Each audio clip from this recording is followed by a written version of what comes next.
Hi good morning friends. मैं doctor Munish Beniwal स्वागत करती हूँ आप सभी का हमारे यूट्यूब चैनल इंस्टाग्रेड में।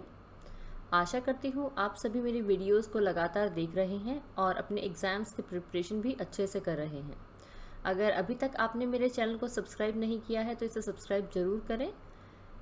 Current affair daily dose series में आज हम डिस्कस करेंगे 16 जून 2020 के टॉपिक्स को, और इसी के साथ शुरू करते हैं हम आज का हमारा पहला क्वेश्चन।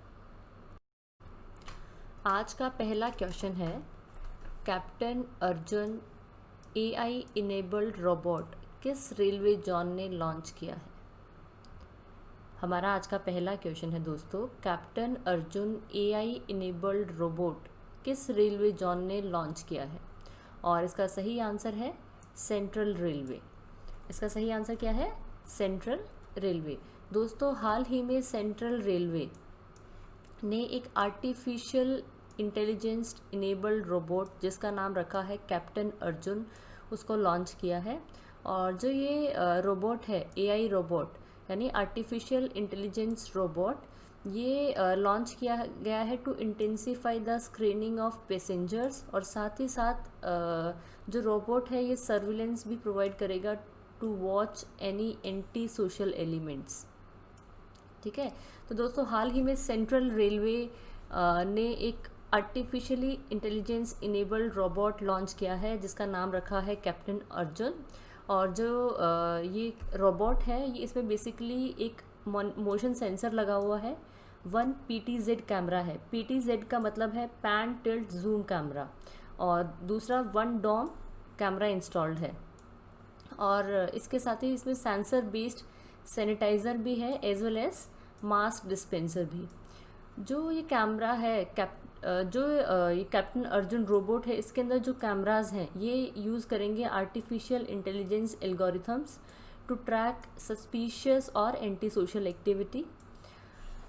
और अगर कभी कोई नेटवर्क का इशू होता है इस रोबोट में, तो उस केस में इसके अंदर इनबिल्ट सायरन है, मोशन एक्टिवेट स्पॉटलाइट भी है, along with some inbuilt internal storage. तो जो अभी ये हाल में सेंट्रल रेलवे ने रोबोट लॉन्च किया गया है उसका नाम है कैप्टन अर्जुन।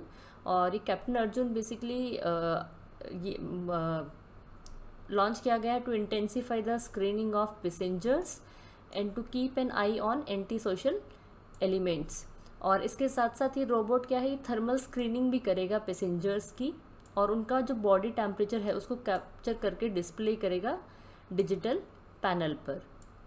और जैसे ही अगर किसी पर्सन का बॉडी टेम्परेचर है वो रेफरेंस रेंज से ज़्यादा है, तो उस केस में ये क्या है, ऑटोमेटिक अलार्म जो है वो इससे प्रोड्यूस होगा। जो कैप्टन अर्जुन है वो इससे क्या है, कैप्टन अर्जुन जो है वो क्या है, NF प्रोटेक्टिव कवर प्रोवाइड करेगा टू द पैसेंजर्स, और दूसरा सिक्योरिटी भी प्रोवाइड कर रहा है रेलवे प्रेमिसेस को। तो दोस्तों एक बार मैं फिर से रिपीट कर रही हूँ कि हाल ही में सेंट्रल रेलवे ने एक artificial intelligence enable robot launch किया है जिसका नाम है कैप्टन अर्जुन। दोस्तों करंट अफेयर टुडे का हमारा अगला क्वेश्चन है, UTI म्यूचुअल फंड के CEO कौन नियुक्त हुए हैं, और इसका सही आंसर है इम्तियाज़ुर रहमान। दोस्तों हाल ही में इम्तियाज़ुर रहमान ने UTI म्यूचुअल फंड को ज्वाइन किया है as a chief executive officer यानी एज अ CEO। और इससे पहले रहमान जो थे वो UTI में ही as a acting chief executive officer थे, और उन्होंने UTI ग्रुप को ज्वाइन किया था 1998 में, और AMC के साथ वो 2003 से थे। AMC आपका है asset management company. Imtiazur Rahman को एक्टिंग चीफ एग्जीक्यूटिव ऑफिसर बनाया गया था क्योंकि लियो पुरी का 5 साल का कार्यकाल पूरा हो गया था अगस्त 2018 में। उसके बाद से इम्तियाज़ुर रहमान UTI ग्रुप में कार्यरत थे as a acting chief executive officer, और एक्टिंग CEO बनने से पहले Rahman was working as a chief financial officer. Acting CEO बनने से पहले Rahman ji as a chief financial officer थे यूटीआई एसेट मैनेजमेंट कंपनी के। तो दोस्तों हाल ही में इम्तियाज़ुर रहमान ने ज्वाइन किया है यूटीआई म्यूचुअल फंड को as a chief executive officer. दोस्तों current affair daily dose series का अगला क्वेश्चन है, आरोग्य पथ पोर्टल किसने लॉन्च किया है? आरोग्य पथ पोर्टल किसने लॉन्च किया है? और इसका सही आंसर है CSIR। दोस्तों हाल ही में CSIR यानी council of scientific and industrial research ने एक national health care supply chain portal launch किया है जिसका नाम रखा है आरोग्य पथ। और ये जो आरोग्य पथ है ये एक इंफॉर्मेशन प्लेटफॉर्म है जिसको लॉन्च किया है, जिसको डेवलप किया है in partnership with Sarvodaya Infotech and institutional users, और जितने भी मैन्युफैक्चरर्स एंड सप्लायर्स हैं हेल्थ केयर एसेंशियल्स के, उनके साथ मिलकर CSIR ने इसे डेवलप किया है। और जो पोर्टल है इसको लॉन्च किया गया है विद द विजन ऑफ कि कोई एक ऐसा पाथ हो that will take us on a journey towards आरोग्य। आरोग्य मीन्स हेल्दी लाइफ। और जो ये आरोग्य पथ पोर्टल है ये इंश्योर करेगा single point availability of health care goods, और जिससे क्या है कस्टमर्स को, जो कि बेसिकली कस्टमर्स के लिए काफ़ी हेल्पफुल रहेगा, और ये अश्योर करेगा कि जो भी प्रोडक्ट कंज्यूमर्स को मिल रहे हैं, कस्टमर्स को मिल रहे हैं, वो गुड इन क्वालिटी हो। इससे कि कस्टमर्स का जो टाइम कंज्यूमिंग प्रोसेस था हर गुड्स की क्वालिटी को आइडेंटिफाई करने का, वो कम से कम वेस्ट होगा। तो दोस्तों हाल ही में CSIR ने एक national health care supply chain portal launch किया है जिसका नाम है आरोग्य पथ। दोस्तों हमारा आज का अगला क्वेश्चन है, हाल ही में वसंत राय जी का निधन हो गया है, उनका संबंध किस खेल से है? हाल ही में वसंत राय जी का निधन हो गया है, उनका संबंध किस खेल से है? इसका सही आंसर है क्रिकेट। दोस्तों हाल ही में वसंत राय जी जो कि 100 साल के थे, उनका देहांत हो गया है और वो फर्स्ट क्लास क्रिकेटर थे। वसंत Rai ji right handed batsman थे और उन्होंने अपने करियर में 9 फर्स्ट क्लास गेम्स खेले हैं इन 1940s और उसमें 270 रन बनाए। और उन्होंने 1941 में बॉम्बे के लिए पहली बार अपीयरेंस विजय मर्चेंट की ड्यूरेशन में दी थी, पश्चिमी जो वेस्टर्न प्रांत थे उनके खिलाफ खेलकर नागपुर में। और इन्होंने जो वसंत राय जी हैं ये फाउंडिंग मेंबर थे जॉली क्रिकेट क्लब के, जो कि मुंबई में स्थित है। और साथ ही साथ उन्होंने cricket club of India CCI legends club, जो कि राज सिंह डूंगरपुर जब प्रेसिडेंट थे उनके टाइम पे इसका जो बनाने का, इसका सेटलिंग अप करने का जो बेड़ा था वो भी वसंत राय जी ने उठाया था। तो दोस्तों हाल ही में फर्स्ट क्लास क्रिकेटर वसंत राय जी का देहांत हो गया है, उनकी उम्र 100 साल थी। दोस्तों आज का हमारा अगला क्वेश्चन है, हाल ही में भारत के अटॉर्नी जनरल के वेणुगोपाल का कार्यकाल कितने समय के लिए बढ़ाया गया है? हाल ही में भारत के अटॉर्नी जनरल के वेणुगोपाल का कार्यकाल कितने समय के लिए बढ़ाया गया है? और इसका सही आंसर है 1 साल। दोस्तों अटॉर्नी जनरल ऑफ इंडिया जिनका नाम है के वेणुगोपाल, उनका जो टेन्योर था, सर्विस का 3 साल का टेन्योर था, वो 30 जून को समाप्त होने जा रहा था, लेकिन गवर्नमेंट ऑफ इंडिया ने उनके इस टेन्योर को 1 साल के लिए बढ़ा दिया है। और ये जो अपॉइंटमेंट है अटॉर्नी जनरल की, ये के वेणुगोपाल ने 30 जून 2017 को ज्वाइन की थी मुकुल रोहतगी के टेन्योर के कंप्लीट होने के बाद में। और के वेणुगोपाल ये है, इन्होंने एक defending the union government in काफ़ी इंपॉर्टेंट केसेस में इन्होंने यूनियन गवर्नमेंट को डिफेंड किया है, जिनमें से एक है सिटीजनशिप अमेंडमेंट एक्ट। तो दोस्तों हाल ही में अटॉर्नी जनरल ऑफ इंडिया के वेणुगोपाल का टेन्योर 1 साल के लिए बढ़ा दिया गया है, जिनका 3 साल का टेन्योर 30 जून को समाप्त होने जा रहा था। दोस्तों करंट अफेयर टुडे का अगला क्वेश्चन है, हाल ही में बिहार खादी का ब्रांड एम्बेसडर किस एक्टर को बनाया गया है? हाल ही में बिहार खादी का ब्रांड एम्बेसडर किस एक्टर को बनाया गया है? और इसका सही आंसर है पंकज त्रिपाठी। दोस्तों हाल ही में बॉलीवुड एक्टर पंकज त्रिपाठी को अपॉइंट किया गया है as a brand ambassador of khadi in Bihar by the state government of Bihar. और जो पंकज त्रिपाठी, बॉलीवुड एक्टर पंकज त्रिपाठी हैं, ये ओरिजिनली बिहार के ही रहने वाले हैं और अब ये प्रमोट करेंगे बिहार खादी को और कंट्री का सबसे बड़ा खादी मॉल इन दोनों का प्रचार करेंगे। और ये खादी मॉल जो है ये पटना में स्थित है। जो खादी विलेज इंडस्ट्री बोर्ड है, उन्होंने अभी जो जितने भी खादी इंस्टीट्यूट्स थे उन सबको इंस्ट्रक्शंस दी हैं कि अभी न्यू डिज़ाइंस के साथ खादी गारमेंट्स को प्रोड्यूस करें, जिससे जो प्रोडक्शन है वो इंक्रीज़ हो और सेल भी प्रमोट हो। और एक पहले से ही मधुबनी जो डिज़ाइन है खादी का वो काफ़ी प्रमोट है थ्रू आउट द कंट्री, काफ़ी सेल होता है थ्रू आउट द कंट्री। तो दोस्तों हाल ही में पंकज त्रिपाठी जो कि बिहार के रहने वाले हैं, एक बॉलीवुड एक्टर हैं, उन्हें ब्रांड एम्बेसडर ऑफ खादी नियुक्त किया गया है by the government of Bihar. दोस्तों इस टॉपिक से रिलेटेड हमारे पास कुछ और इम्पोर्टेंट क्वेश्चंस बन रहे हैं, जैसे who is the governor of Bihar? इसका सही आंसर है फागू चौहान। दूसरा है बिहार के चीफ मिनिस्टर का नाम क्या है? इसका आंसर है नीतीश कुमार। क्या आंसर है? नीतीश कुमार। दोस्तों current affair daily dose series का अगला क्वेश्चन है, वर्ल्ड विंड डे किस दिन मनाया जाता है?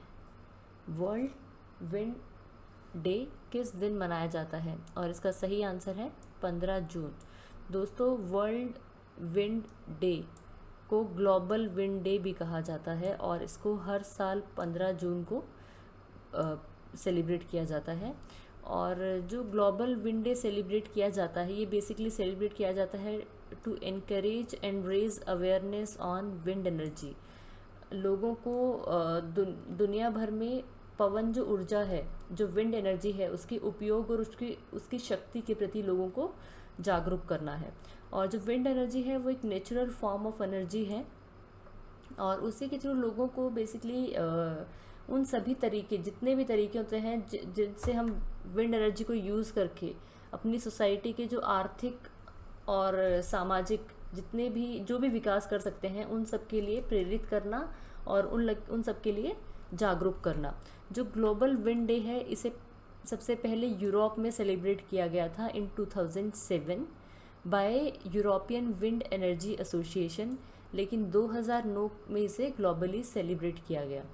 EWEA European wind energy association ने विंड डे को 2007 में पहली बार सेलिब्रेट किया था और उसके बाद यूरोपियन विंड एनर्जी एसोसिएशन ने ग्लोबल विंड एनर्जी काउंसिल के साथ मिलकर इसे ग्लोबली सेलिब्रेट किया 2009 में। और इसका जो उसी के बाद से इसका जो नेम था वो चेंज कर दिया गया as a global wind day और वर्ल्ड विंड डे। तो दोस्तों हाल ही में वर्ल्ड विंड डे सेलिब्रेट किया गया है, जिसे 15 जून को सेलिब्रेट किया गया था।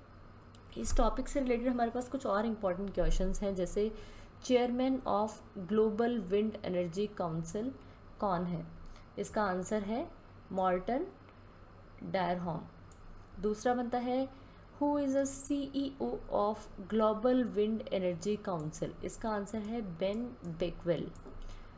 उसके बाद बनता है headquarter of global wind energy council कहाँ स्थित है? इसका आंसर है ब्रसेल्स, बेल्जियम। तो दोस्तों हाल ही में ग्लोबल विंड डे सेलिब्रेट किया गया है 15 जून को, जो इनिशियली यूरोप में सेलिब्रेट किया गया था 2007 में और बाद में इसे 2009 में ग्लोबली सेलिब्रेट किया गया था और उसी पे इसका नाम ग्लोबल विंड डे भी कहा जाता है।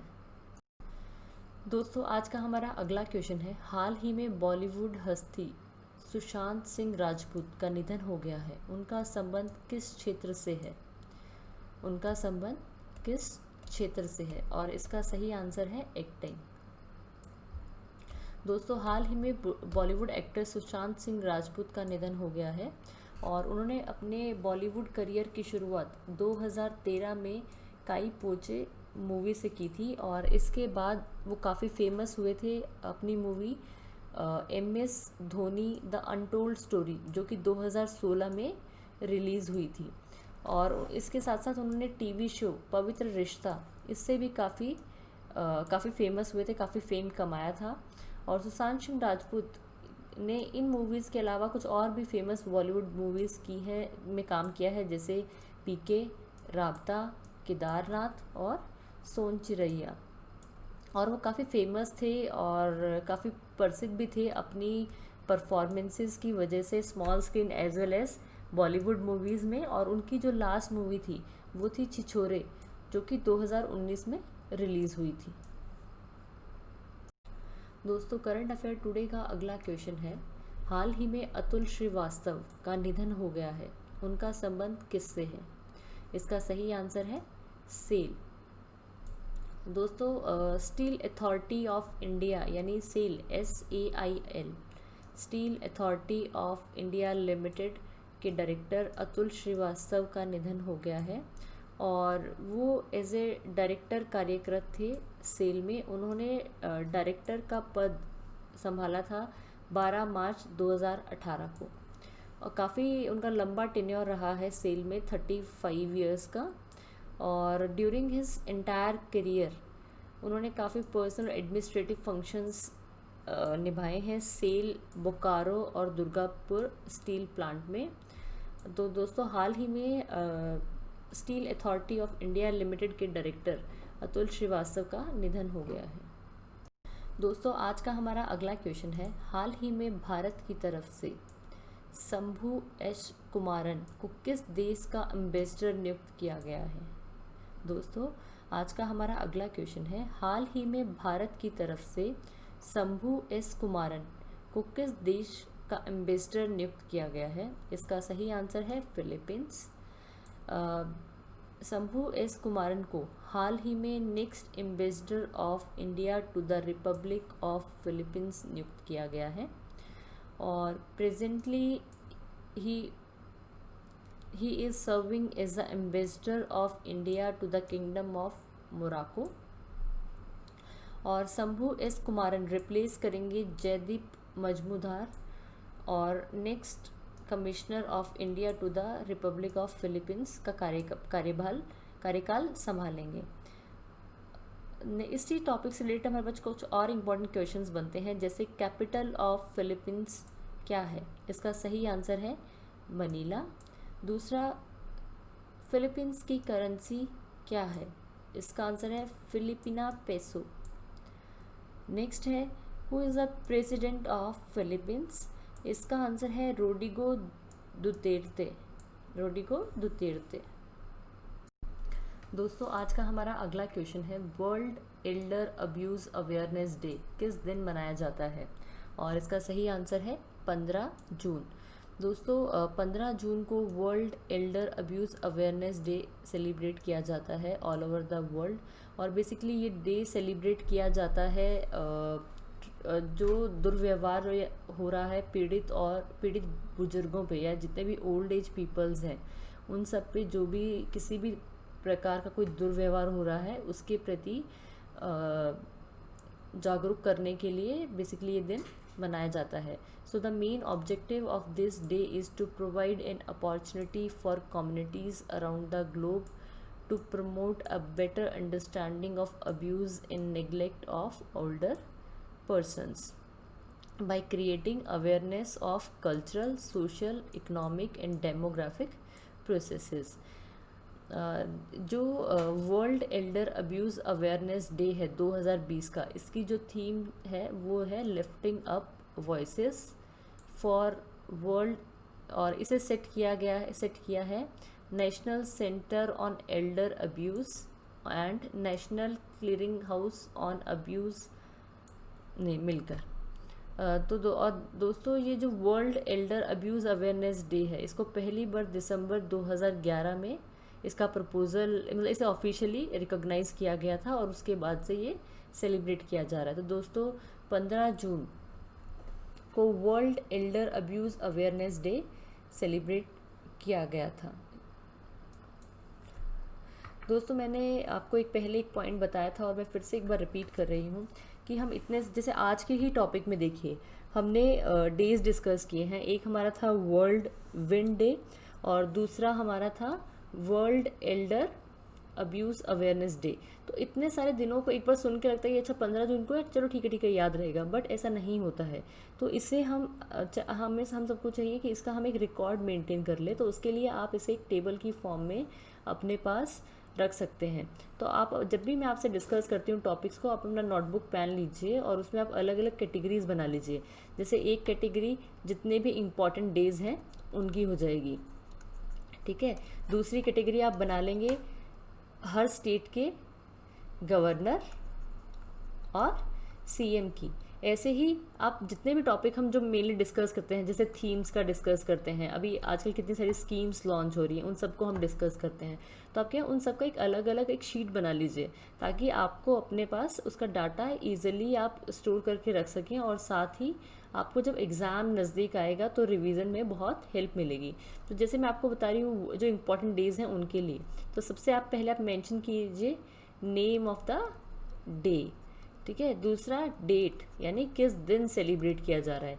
तीसरा थीम, उसकी प्रेजेंट ईयर की थीम क्या है, जैसे अभी हम बात कर रहे हैं 2020 की, उसकी थीम क्या है। तीसरा उसका मेन ऑब्जेक्टिव क्या है, ठीक है।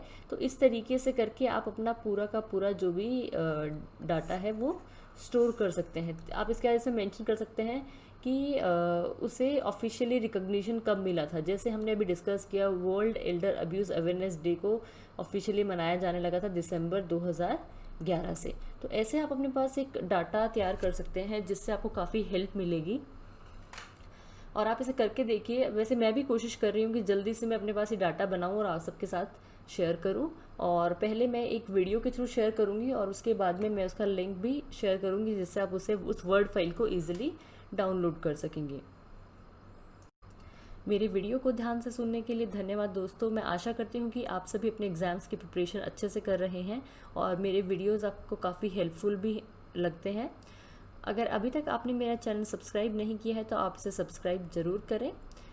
Thank you.